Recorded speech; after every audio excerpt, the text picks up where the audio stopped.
خليني أسألك سؤال. ايه أول حاجة بتفكر فيها لما بتحس انك حاسس بالملل؟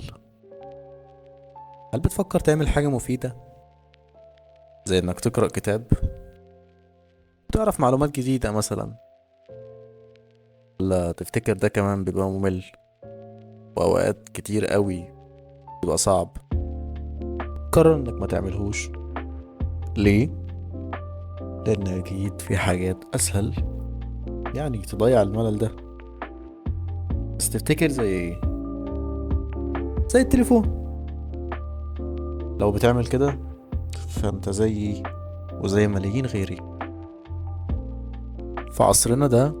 بنحس اننا ما نقدرش نعيش من غير التليفون، ان السوشيال ميديا ضرورية جدا عشان نعيش. بس الحقيقة احنا نسينا الحاجة الضرورية فعلا، هي للأسف حياتنا. الموضوع بيبدأ بلعبة، شوية كلام مع أصحابنا، بس فجأة من غير ما نحس تحول لعادة، لا، لإدمان. ساعتها تبدأ تكون مش بتعمل أي حاجة في حياتك، تكون مش منجز، بتكره نفسك ساعات، وفي نفس الوقت ما عندكش أي قيمة في حياتك. تبتدي تبص لنفسك، هو أنا ليه كده؟ ليه بعمل كده؟ مش قادر أسيب الموبايل، مش قادر أسيب السوشيال ميديا، مش قادر ما أتابعش الناس دي. تقول خلاص أنا هتغير، مش همسك التليفون. بس للأسف بعد 5 دقايق بتنسى اللي قلته لنفسك أصلا. بس عارف، المشكلة مش في تضييع الوقت، المشكلة في كم المرات اللي بقرر اخد التليفون معايا فيها وانا داخل انام، وبدل ما بنام بقوم اطفي النور واكمل ماسكة الموبايل. وهنا بتبدأ المشكلة الحقيقية.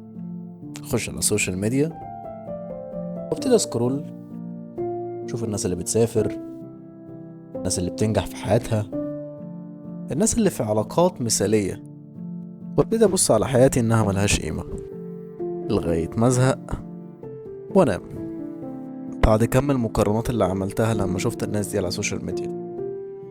بس في يوم انا مش هقدر انساه، لما المنبه رن وخدت قرار بسيط خالص، اني بدل ما امسك التليفون بعد ما المنبه رن واقضي بقية اليوم زي امبارح، قلت هاخد خطوة صغيرة وببص من البلكونة. كسرت الروتين بحاجة صغيرة، بس لما دخلت حسيت ان في حاجات ممكن تتعمل تاني، حسيت ان في حياة ممكن تتعاش، ان في ناس عندها حاجات كتيرة قوي غير ان هي تمسك الموبايل. ولما بصيت عليهم قلت ليه مبقاش زيهم؟ ليه انا مش بعمل كده؟ قلت ان انا هكمل وهكسر الدايرة. عملت كده، لقيت في حاجات فعلا كتيرة ممكن تتعمل، زي ان اتمرن، زي ان اتكلم مع ناس، او حتى اركز على حاجة اتطور فيها. وحسيت فعلا البعد عن السوشيال ميديا والتليفون عامة يستاهل. بس بصراحة الموضوع ما كانش بالسهولة دي، مش هكدب عليك، كنت بعافر. بس مرة في مرة لغاية ما اتعودت ان مش اول حاجة تروح عليها ايدي هي التليفون. وقتها بس ابتديت اسأل نفسي انا مين، بحب اعمل ايه، وابتديت اعمل حاجات كنت مأجلها بقالي كتير قوي. وخلاص ما بقتش خايف ان تفوتني شوية ترندات تافهة زي الاول، قيمة حياتي اللي ما كنتش قادر اشوفها. فقررت ابطل اسمح لاي حاجة تسرق وقتي وحياتي، وبطلت اعمل مقارنات، وممتن جدا للي في ايدي.